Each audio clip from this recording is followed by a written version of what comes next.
My brother Jack, there's so many things that happen in this country that doesn't happen anywhere in the world. That's why I keep saying about rule of law,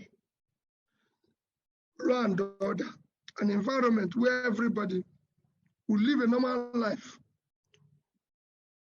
As a governor, I kept preaching this. Not everybody in the state will like me. Today, I said the same thing.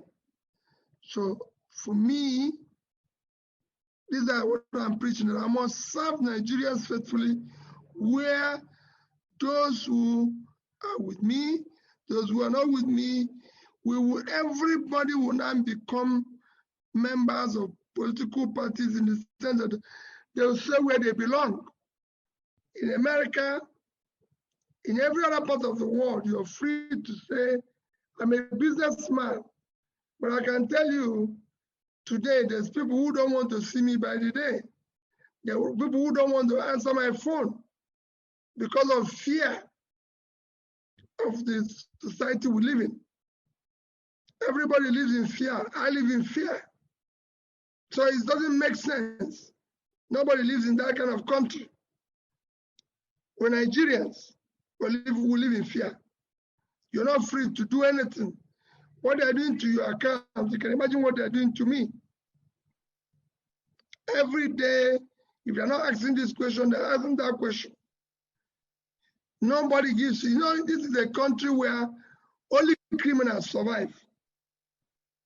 Nobody, if you're honest, nobody calls you, nobody does anything with you. Otherwise, nobody will be asking me questions after I freely left.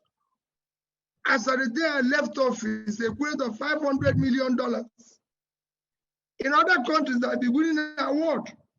Here, you are criminalized for leaving it. But those who stole it are actually given the honor. So it's a country that is the opposite. Well, good. Thank you. Thank you very much. Yeah? Okay, sir. Thank you. Just yesterday, just on Sunday, I came back from the US. And my younger brother told me an agency wants to see me. And I saw him yesterday on my way to Abuja. He said to me that the land, the company land, Nest Food Limited, the land they own for over 10 years, probably over 15 years, belonging to them, that some people just jumped into it and say they are the owner, that they have cut injunction, and that they are about to start demolishing it. I said, okay, we'll go to court. That they won't demolish it without having proper documentation and everything. But yesterday evening, he called me, said they removed the roof. They brought 3 tractors, 2,000, demolishing everything as fast as they can. And I said, no, I'll leave Abuja this morning. Let me go there personally. He said all effort for them to enter there, they will refuse to even enter. And they've chased out the people who are living there. So there's nothing they can do. That's how I came from Abuja with first flight this morning from Abuja. Drove to this place, asked the people who authorized it to demolish. They said they have cut injunction that the owner gave them. I said, who is the owner? They said they don't know the owner. He just gave them this. I said, who is the owner? They said they don't know the owner. Can I see the cut injunction and see who the owner is, the person who is now claiming is sued? They gave me the cut injunction. The cut injunction explicitly said unknown person. How can you sue an unknown person? I said the land belongs to you. A land with property. And within yesterday and today, it's demolishing property. Look at it. They've removed the roof, they removed the thing.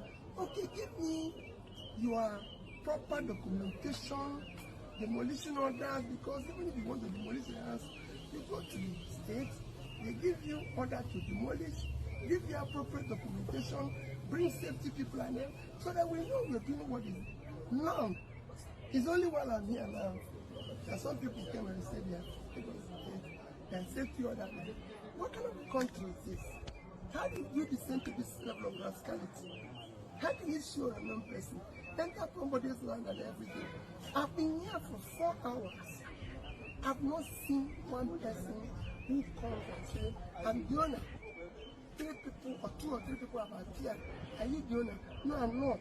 But I'm acting on behalf. I said, so who is the owner? No name. They will not call the name. I said, but you know my name. I'm Peter Obi. I want to know the next person. So I can even approach him and say, please, this land belongs to a company that my brother is the majority shareholder. The country can't go on like this. We're looking for foreign investors. We're looking for investors. But look at how local investors are being treated. Is that how a country can thrive? This level of lawlessness, this level of rascality. Thank you, sir. Thank you, sir. You can see the equipment that are here. You can see things that are here. Nobody could remove anything. Is that how a country works? They just came suddenly, started demolition. You know, if my brother didn't have a brother like me, then who? He wanted to enter here. They say, no, you can't enter. We have got injunction. What about court injunction that allows somebody to enter into another person's property? They shoot him for removing his keys and everything, and demolishing everywhere. What about court injunction is that? We are finished with the country. All right. I believe you all have watched the lamentation. First of all, greet you lovers of freedom. This is Biafra Watchman TV. We are here once again to speak the bitter truth. And we are here once again to set the record straight. I believe you all have listened to P2B lamentation. You know, this life, I used to tell people that we are now in the era of Ulugogi. Has it got into your side? Has it got into your turn? This is the era we are now. Mostly if you are from Igbo. This is the very era we are now. You know, P2B is there talking about his brother. You know, this is not issue of his brother. This one, they directly chopping eye. And P2B, they attack directly.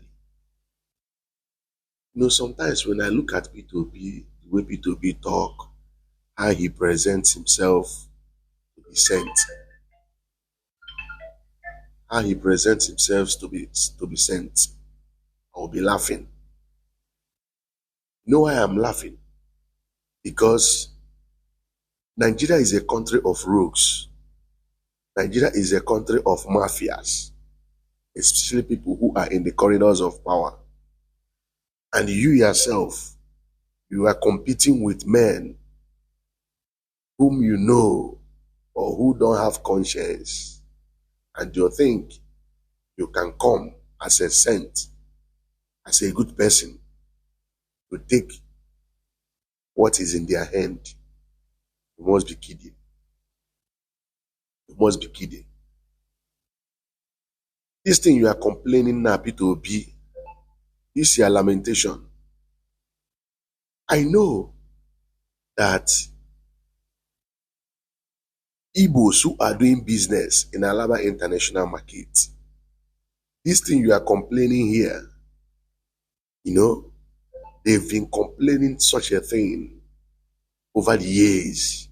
They've been lamenting, complaining. P2B, you never visited that place, Alaba International Market, except when you wanted to do campaign, when you were campaigning. But when all these things, destroying of their buildings and properties and shop, you never go in there. You don't go there. To you, I go there now. They will say that I'm identifying with Igbos, so that it will not jeopardize your political chances of becoming the president of Nigeria. Let me isolate myself from Alaba business traders, Alaba traders. Because even last week, Is it last week?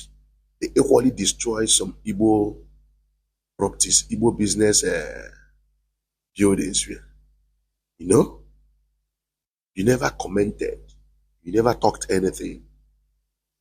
Even, what's his name? Ezendi Igbo in Ajao Estate in Lagos. Because of the destruction of Igbo properties, goods and properties, that made the man to para. Say enough of this thing. And this thing happened after that election that you were rigged out like a baby, like a small boy. You were rigged out. Before you know it, they start destroying Igbo's properties. Igbo's market in Alaba. The man para. Say enough of this thing. If Lagos State cannot protect Igbo business, that is, maybe they will look for other alternative. If it is calling IPOB members to come and protect their market because they have able-bodied men who can protect the market. They arrested this man, threw him inside prison. To be, you know, talk. You know, talk. Oh. Are we talking about Ladepo market? This thing you are complaining here, Igbos have been facing, they've been suffering same fate for years. You know, talk. Oh. Because you believe you are P2B, you know, go reach your turn. Finally, don't reach your turn. See the way you stand there. They explain that you've stood there for almost 4 hours. Nobody came to talk to you. Now.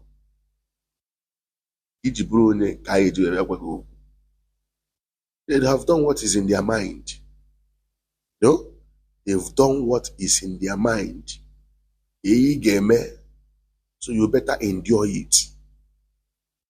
You better endure it because you feel that you are privileged in Nigeria. Look at you here lamenting about Nigeria. This thing you are complaining in this video, what is the difference between what people who are fighting for freedom of Biafra are complaining? The same thing, because we that are fighting for Biafra restoration said what is happening in Nigeria cannot happen in any other place. That we can't continue to be deceiving ourselves that we are part of this place. We are part of this one Nigeria. Whereas we know that everything is working against us. They designed everything to work against us. That in this case, let's go and do what? Have our own nation. But you said no. Not one Nigeria. And right inside that one Nigeria, you are still complaining. Complaining, this is just one. Before 2027, they will weaken you. You say you have C of OAB, whatever. You have it, right? But they destroy it. The same thing will happen to your major properties in Abuja. One day you will receive a phone call. Maybe when you receive a phone call, it will be when you are jumping from one country to another. They will ring you, say, oh boy, there are more in Abuja. They don't destroy them. They send a government property, that land, a government property. You don't go talk anything. You will still go there and stand the way you stood here. Complain, lament. Nobody will answer you. Nobody will answer you. You said if people want to vote for you in 2023 because you are an Igbo person, let that person keep his vote. That you are not contesting as an Igbo president.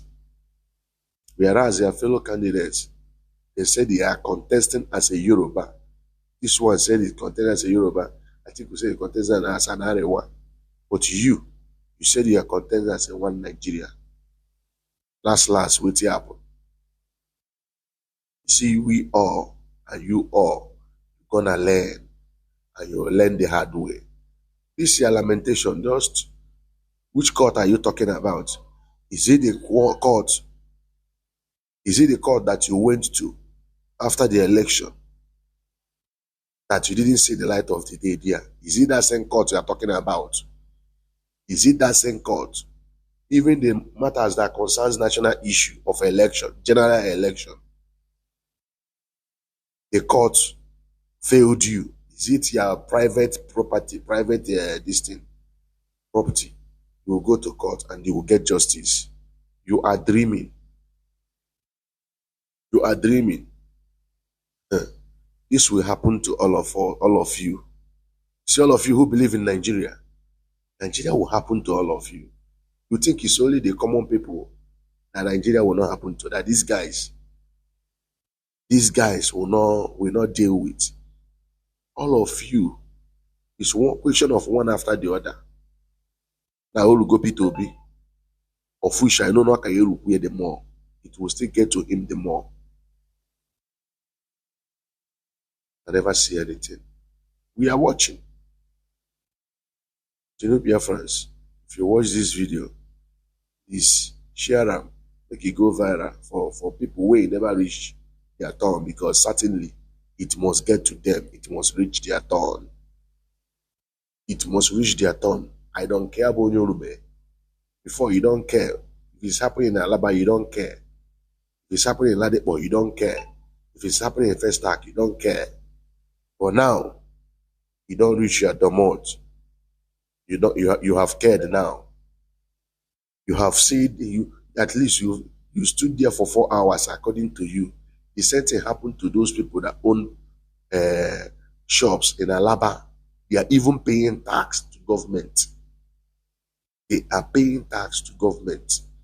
Last, they came there and destroyed those shops, even with their goods inside.